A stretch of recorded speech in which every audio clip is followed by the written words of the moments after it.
Buenas noches a todos. La verdad que ya con lo que hemos compartido, ya salgo totalmente re- renovado de un montón de cosas, cómo Dios está obrando en vidas eh, tan profundamente lastimadas por el pecado, por las malas decisiones, por diferentes situaciones que cada uno ha tenido que pasar y que ha sufrido mucho, y que Dios ha tenido misericordia.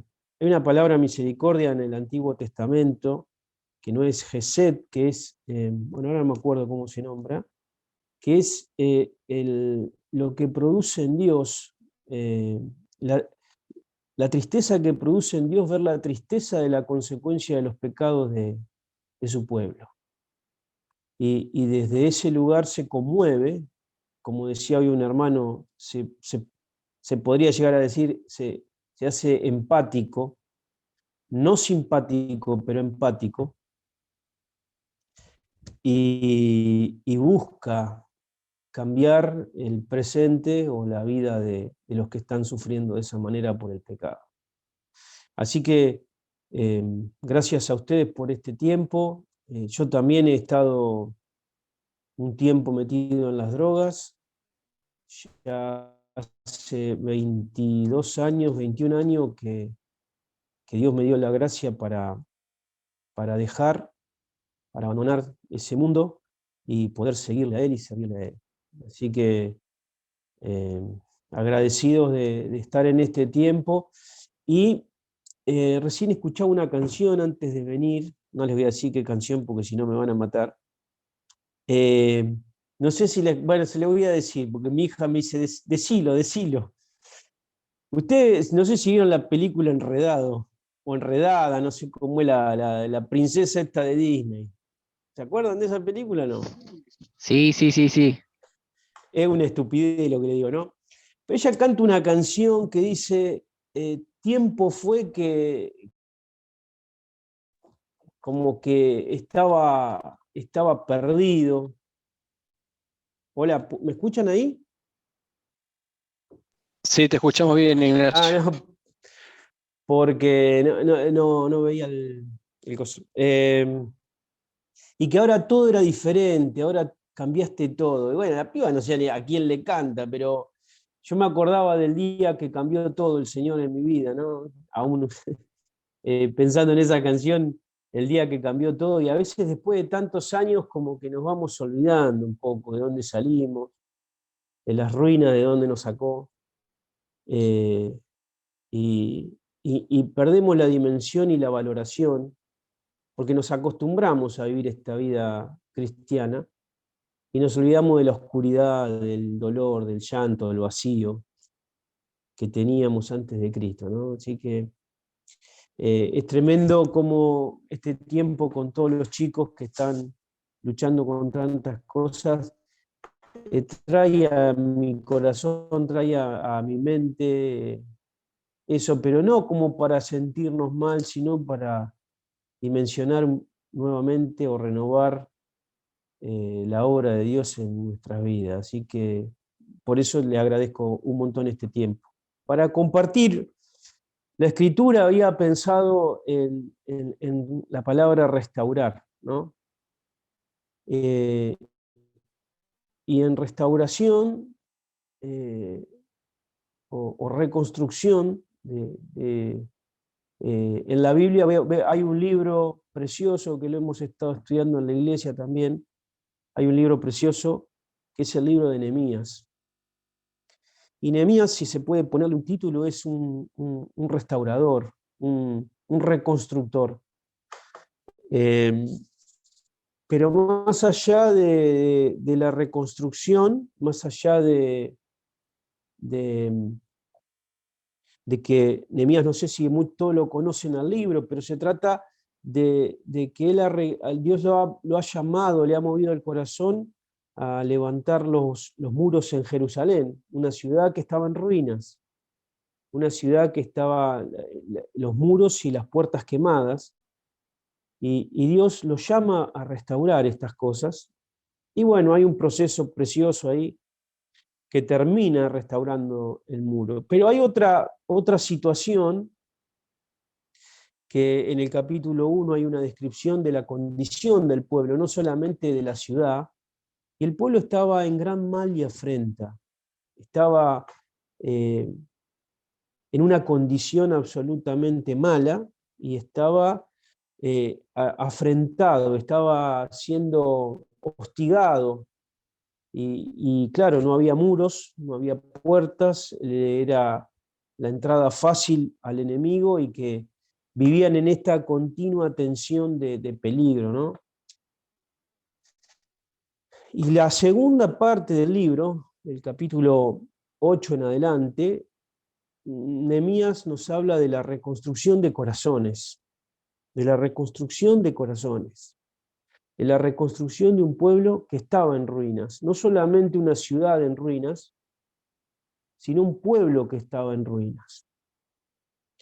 Y la verdad que había preparado como para compartir qué cosas usó Dios para restaurar corazones,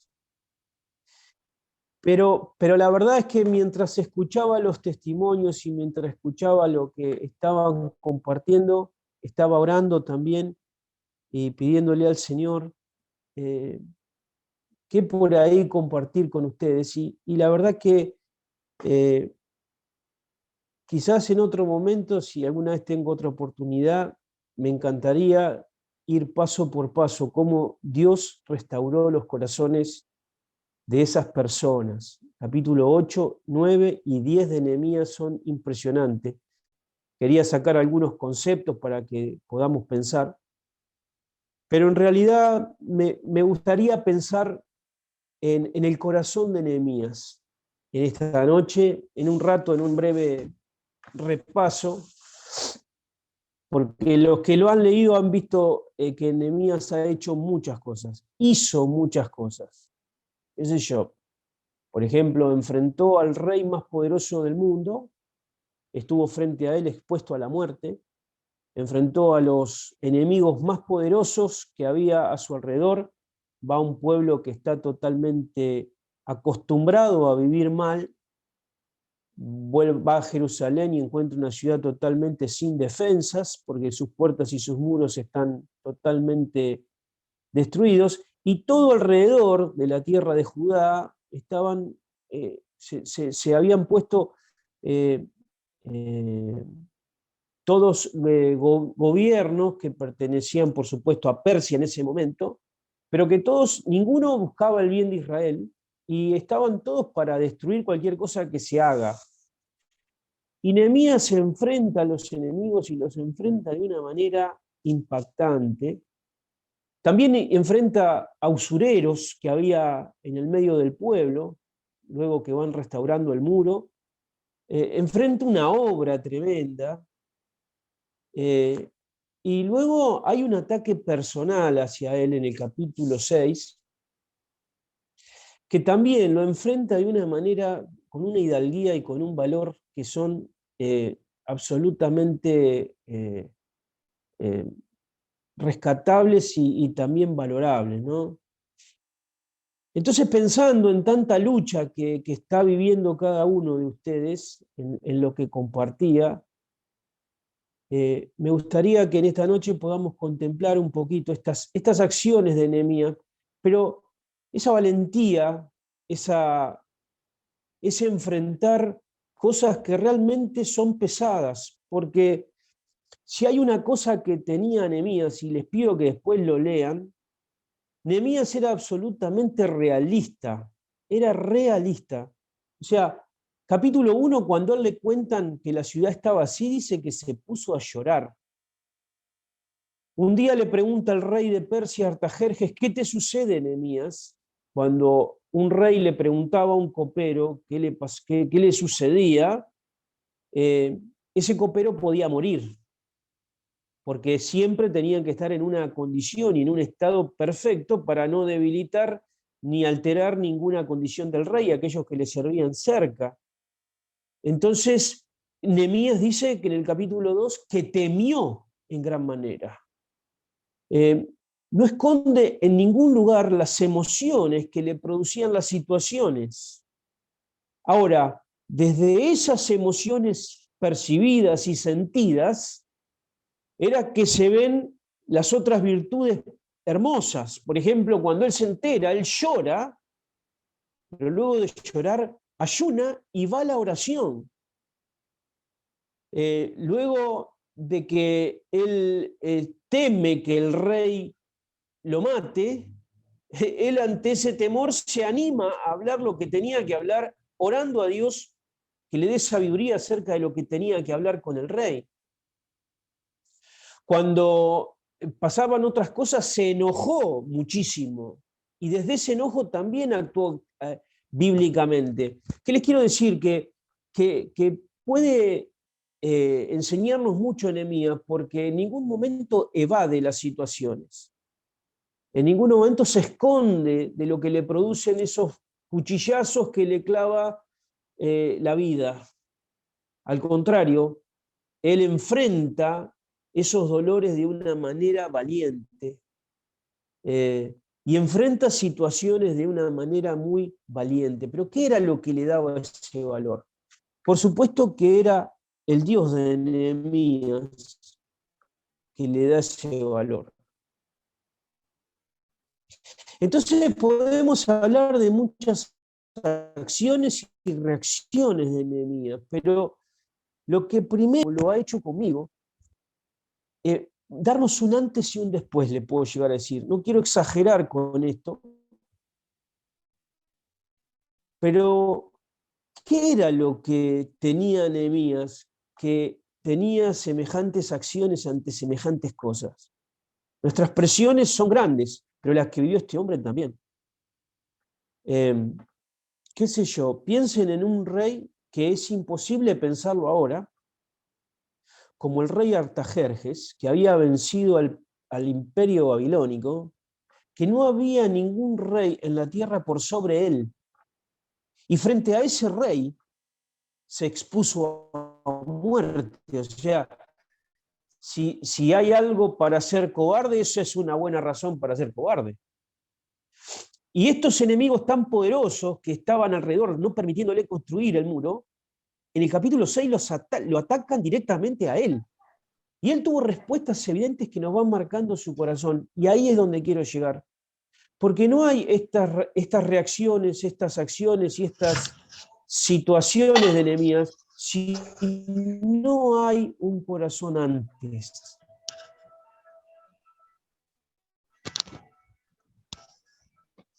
Hay convicciones que lo llevaron, y eso es lo que me gustaría que pensemos en esta noche. El corazón. Nuestro gran dilema es el corazón. Nuestra brújula de vida es el corazón. Entonces, me gustaría que pensemos en esto, porque no es captar una acción o una reacción de Nehemías, sino su corazón. Y hablando ahora acerca de cada uno de nosotros, porque me incluyo en esto, ningún cambio es duradero, o el cambio duradero comienza con algo. ¿Qué es lo que le pasó a Nehemías? ¿Comienza con qué? Con cuando nuestra identidad, cuando nuestro propósito, cuando la dirección de nuestro corazón, cuando el enfoque de vida, todo está definido por la historia de la gloria de Dios. Todo está definido por la historia de la redención. Todo está definido por el reino de Dios y su justicia. Miren, nosotros podemos usar la Biblia para dar consejos, y lo único que produce la Biblia cuando se dan consejos sin este cambio es fortalecer lo que tiene que matar. Cuando Dios no es el rey de nuestra vida, cuando Dios no es la identidad más profunda de nuestro ser, cuando la obra de Dios no es el propósito por el cual vivimos, cuando nuestro corazón está direccionado hacia otro lugar que no es la gloria de Dios, ¿saben quién es el rey de mi vida? Yo. Yo. Yo no vivo para honrarle, yo no vivo para dedicar todo lo que tengo que dedicar de mi vida. Yo vivo para mí, yo quiero sentirme bien, yo quiero salir de esto. Pero también uno tiene que pensar en medio de toda la confusión que tiene, o cuando está luchando con la droga. Fíjense estas preguntas qué diferentes que son. Y creo que marcan el corazón, que ahora lo vamos a ver en el capítulo 1. Le digo, Señor, por favor, aliviame el dolor, sacame esto, sacame lo otro, quiero sentirme bien. Claro que es algo lícito pedir eso, pero siempre estoy movido a la oración para pensar en mí. Pero ¿quién de nosotros puede orar así? Señor, por favor, dame la fuerza porque quiero glorificarte, quiero honrarte, quiero vivir lo que me queda de vida para tu gloria. Quiero extender tu reino, quiero honrarte, dame las fuerzas. Miren, les voy a mostrar en el Salmo 119, esta oración que no creo que Dios la desoiga. Salmo 119, se los muestro, que es para donde vamos.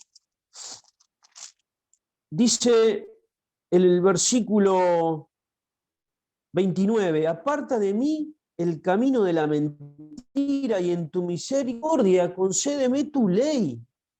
Escogí el camino de la verdad, he puesto tus juicios delante de mí, me he apegado a tus testimonios, por tanto no me avergüences, no me dejes, porque estoy queriendo hacer lo que vos querés que haga. Por el camino de tus mandamientos correré, ese es mi gran deseo, obedecerte, honrarte a través de mi obediencia. Entonces, cuando ensanches mi corazón, es una oración que pide el cambio para su gloria. Es una oración totalmente diferente a la que quizás hacemos siempre. Y fíjense, el capítulo, el mismo Salmo 119, 35. Guíame por la senda de tus mandamientos, porque en ella tengo mi voluntad. Todos mis deseos están volcados en hacer lo que tú quieres que yo haga. Inclina mi corazón a tus testimonios y no a la avaricia. Aparta mis ojos que no vean la verdad, la vanidad. Avívame en tu camino. No es clamar a Dios para sentirme bien, para abandonar algo, para dejar algo, para ya no drogarme, para ya dejar la pornografía. El corazón cambia y la oración cambia cuando el corazón es transformado. Es transformado en que no quiero para mí esto, lo quiero para tu gloria, lo quiero para tu... ¿Cómo se define el corazón de Nehemías? Versículo 11, cuando él ora, dice, te ruego, oh Jehová, esté ahora atento tu oído a la oración de tu siervo. Fíjense, Señor, por favor, préstame el oído un segundito a la oración que te voy a hacer y a la oración de tus siervos, quienes desean reverenciar tu nombre. Fíjense cómo se define él.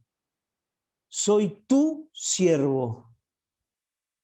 Su identidad la encuentra en hacer lo que Dios quiere que haga. Y dice cuál es su propósito, su dirección, su meta en la vida. Lo único que deseamos es reverenciar tu nombre. Ese es el corazón más profundo de Nehemías, que después provoca las grandes decisiones, las grandes confrontaciones, la gran valentía, porque él tiene puesta la mirada en una sola cosa. Porque él tiene puesta la mirada, él sabe quién es y qué tiene que hacer. Miren, le doy un botón de muestra, que ustedes lo pueden buscar después porque se nos va el tiempo. Nehemías capítulo 6, lean por favor. Hay unos enemigos que vienen a tratar de distraerlo, de sacarlo fuera de lo que él tenía que hacer.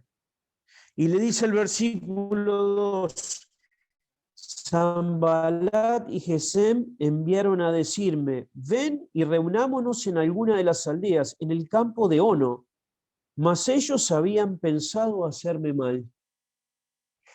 Qué interesante que el enemigo tiene tantas estrategias. A veces es la confrontación directa y a veces es meterse muy sutilmente a invitaciones a ceder en esta gran obra. Y a veces es a través de hermanos. Más adelante sobornan a profetas para que le hablen en nombre de Dios una mentira para que peque. Es increíble lo que enfrenta Nehemías. Tiene que tener todos los sentidos bien afilados porque viene el ataque por todos lados. Pero miren lo que él dice que es una razón tremenda para no ceder, para no mirar para ningún lado y dejar de darle importancia a estas búsquedas del enemigo. Le dice el 3, y les envié mensajeros diciendo, yo hago una gran obra y no puedo ir. ¿Por qué cesaría de la obra dejándola yo para ir a vosotros? Qué interesante esa respuesta. Yo hago una gran obra. Nehemías tiene la dimensión clara de lo que está haciendo para Dios. La obra de Dios era mucho más extensa que la vida de Nehemías. Pasa lo mismo con nosotros. Nosotros entramos en una obra que nos excede. Empezó antes que nazcamos y va a terminar más allá de nuestra muerte. Nehemías está con una clara dimensión de la obra trascendental que está haciendo. Esta es una gran obra. Nehemías está cumpliendo promesas que Dios había hecho antes que Nehemías naciera. Y Dios en el tiempo y en su soberanía sobre el tiempo escoge a una persona como Nehemías para llevar a cabo una obra que trasciende a Nehemías. Y Nehemías considera el avance de la obra del reino de Dios o el establecimiento del reino de Dios y la gloria de Dios en ese reino mucho más trascendente que cualquier otra cosa que deja de atraerle, pierde valor toda atracción externa cuando comprende lo que está haciendo. Queremos reverenciar tu nombre y en esa reverenciar del nombre de Dios es hacer lo que Él quiere. Por eso se dispone como siervo. Y ese corazón de siervo le permitió estar ante la corte de Artajerjes de una manera impresionante. Le permitió enfrentar enemigos de una manera impresionante. Le permitió llegar a un pueblo totalmente desanimado, destruido y en ruinas y no caer en ese desánimo. Le permitió tratar el pecado en medio del pueblo como la usura que había en el capítulo 5. Le permitió volver a enfrentar los pecados nuevos del pueblo en el capítulo 13. Al sacerdote le permitió hablar al pueblo, a los negociantes que rompían el día de reposo, le dio la posibilidad de ir y tratar el pecado en las familias que se mezclaban con las de otras naciones. Todos esos actos valiosos de Nehemías, ¿de dónde vienen? De la convicción, de esa certeza que tenía Nehemías. Y ese cambio totalmente duradero y perseverante de saber quién soy y cuál es mi sentido en esta vida. Pero no es un concepto solamente que, bueno, a veces se usa esto como, bueno, encontrarle sentido a la vida y vas para adelante. No, no, no, no. No hay un sentido que dé verdaderamente sentido fuera del reino de Dios. Porque es una obra trascendental y nuestro corazón trasciende, porque dice que puso eternidad en nuestro corazón. No hay nada más importante en nosotros que dimensionar quiénes somos y dónde estamos. Miren, cuando entendemos quién es el Dios que nos ha rescatado, como lo entiende Nehemías, puede hacer las cosas que hizo. Cuando entendés el Dios que tenés, podés enfrentar las presiones más fuertes. Nehemías ora a Dios y dice, Jehová, el Dios de los cielos. Qué preciosa oración, grande, fuerte y temible, y que guardas el pacto y la misericordia. Eres un Dios fiel, eres un Dios que produce temor, eres un Dios inmenso, eres un Dios poderoso y eres un Dios que está por encima de todos los reyes de la tierra. Con ese Dios que después le dice al pueblo, acuérdense del Dios que tienen para pelear sus luchas, es que su identidad cobra verdadera dimensión. Yo soy siervo de mi Dios. Este es el Dios que puso algo en mi corazón. Este es el Dios que me rescató, que está por encima de las decisiones humanas porque su soberanía lo trasciende. Que Él pone reyes y saca reyes. Y que este que está acá es el rey más importante de la tierra, pero al final es un siervo del verdadero Rey de Reyes. Ese es mi Dios, el que está por encima de mis circunstancias. Aquel único que puede llegar a ser capaz esa obra que me ha dado. Nosotros peleábamos con, y muchos hoy lo están peleando, con cosas que le parecen imposibles pelear. Y es así. Por eso Nehemías clama a este Dios, porque Nehemías también tenía imposibilidades. Tenía la imposibilidad del rey más importante, tenía la imposibilidad de los enemigos, tenía la imposibilidad de una ciudad destruida, tenía la imposibilidad de un pueblo desanimado. Y todas estas imposibilidades fueron enfrentadas y vencidas por el Dios que tenía y porque sabía quién lo había enviado. Así nosotros hoy, muchachos, y señoras y señoritas, nosotros a veces tenemos un Dios tan chiquito que parece que todo lo que enfrentamos es más grande que nuestro Dios. Pero lo que tenemos que pensar esencialmente, que es lo que va a producir el verdadero cambio, no es yo peleando una lucha para mí. No lo piensen así, eso es psicología pura. Es yo peleando una lucha con las fuerzas de Dios para la gloria de Dios, porque mi vida es entregada a Él. Porque mi vida entra en este eslabón glorioso que nos tocó en este tiempo, a esta generación, servir a Dios. Nehemías tuvo su generación, Pablo tuvo su generación, muchos en la historia tuvieron su generación y hoy es nuestro tiempo. Por eso su obra nos excede. Es una obra que nos anima, que nos da sentido, que nos da dirección y enfoque de vida. ¿Qué es lo que vivieron? Lo vivió Pablo, lo vivió Nehemías, lo vivieron todo lo que lo vivieron. Pablo dice, lo único que te pido yo en la vida, Señor, es que acabe mi carrera con gozo y el ministerio que recibí del Señor. Y de nada hago caso, ni estimo preciosa mi vida para mí mismo con tal que pasen estas cosas. Fíjense cómo Pablo vivía con un verdadero sentido de vida. Su corazón había sido cambiado. Dejó de vivir para sí para vivir para Él. Y es ahí donde el verdadero cambio se produce. Si no estamos fortaleciendo egoístas, si no estamos fortaleciendo personas para que salgan de la droga, se sientan bien, pero después cuando se sienten bien se van para todo lado, ahora ya estoy bien, no necesito más a Dios. No, el cambio verdadero se produce cuando mi identidad, propósito, enfoque, dirección de vida está definido absolutamente por el reino de Dios y su gloria y su justicia. Es el corazón de Nehemías que le llevó a ser tan valiente, tan esforzado y pudo concluir la obra que Dios le había mandado hacer. Es el corazón de Pablo, es el corazón de Cristo y es el corazón del salmista que hemos visto y es el corazón que trae el verdadero cambio a nuestras vidas. No hay otra manera. No hay otra manera. Los demás cambios son superficiales.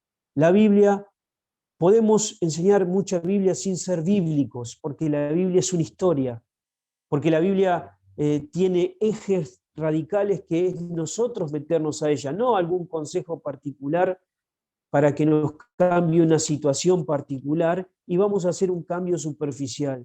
Es una vida que se entrega a lo que Dios está diciendo y cambia para hacer lo que Dios quiere que cambie. Ese es el quiebre de corazón que tiene que haber en nuestras vidas. Sin ese verdadero cambio, sin ese verdadero quiebre, creo que nuestros cambios no van a ser no van a estar en el tiempo, a permanecer en el tiempo, sino que van a ser cambios superficiales.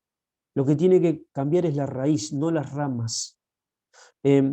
Cambiar las ramas o cambiar de otra manera sería como a un árbol de manzanas colocarle con una cinta estica una pera.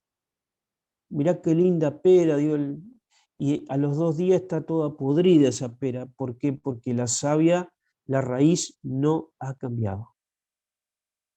Y así a veces en nuestra vida se apegan y quieren cambiar las ramas, quieren cambiar el fruto, quieren cambiar la conducta, quieren cambiar un montón de cosas, pero el corazón no ha cambiado. Sigo yo siendo el rey y aferrándome a un montón de cosas que me dan significado, identidad, seguridad, amores y algunos conceptos bíblicos para cambios superficiales. Pero si queremos cambios profundos y cambios verdaderos, lo que necesitamos cambiar es el corazón. Y el corazón de Nehemías es un ejemplo recontra práctico de cómo, como desde ese lugar, ha enfrentado una vida de luchas porque tenía un solo norte, porque tenía una sola mirada, porque tenía un solo propósito y él sabía quién era Dios. Por eso les animo, y si quieren podemos seguir charlando, ya estoy terminando en el tiempo, a pensar en esto, a que puedan, porque nosotros podemos luchar cuando estas cosas están decididas, pero estas cosas son básicas de decidirlas. No podemos tener 20 años y todavía no sabemos si vivimos para nosotros o para Cristo. 20 años en el Señor. Esto es lo que define nuestra vida. Señor, quiero honrarte. ¿Cómo no me vas a dar fuerza si lo único que quiero es glorificarte? Hay un pasaje en Primera de Crónicas que dice, Él fortalece a los corazones que son completamente suyos. ¿Es así nuestro corazón? La fortaleza que Él nos da, ¿para qué es? ¿Para sentirme mejor? ¿O la fortaleza que Él me da es para honrarle, para servirle y para glorificarle? Esos 2 corazones son los que definen nuestra vida y hacia dónde vamos y cómo vamos a terminar. Así que, hermanos queridos, gente querida, les agradezco por este tiempo y espero que sean cosas para pensar y para orar al Señor. Así que Dios los bendiga. Gracias, Nachi. La verdad que la palabra de Dios ha sido tan profunda y tan clara en esta noche. Cambiar la raíz y no las ramas. Y la raíz está en el corazón, ¿no? Estaba recordando un texto justamente que Pablo decía, sin embargo, todo aquello que para mí era ganancia, ahora lo considero pérdida por causa de Cristo. Es más, todo lo considero pérdida por razón del incomparable valor de conocer a Cristo Jesús, mi Señor, por el que lo he perdido todo y lo tengo por estiércol, a fin de ganar a Cristo. Qué profundo, Nachi, cuánto te agradecemos por llevarnos, por dejarte guiar por el Señor para llevarnos a un punto tan importante en nuestras vidas. Y como dijiste al final, es el punto, ¿no? Y llevarnos al corazón de Nehemías, que comienza llorando, fíjate, comienza a mostrarnos su vulnerabilidad, pero que lo lleva al ayuno, a la oración y a la acción, y cómo Dios usó la vida de Nehemías poderosamente. Y para aquellos que estamos en esto, ¿no? Recordar que cómo dejar una obra tan grande como hizo Nehemías, cómo dejar una obra tan grande, si somos una partecita chiquitita, pero de una obra tan gigante que es la obra de Dios. Que a Él sea la gloria, gracias.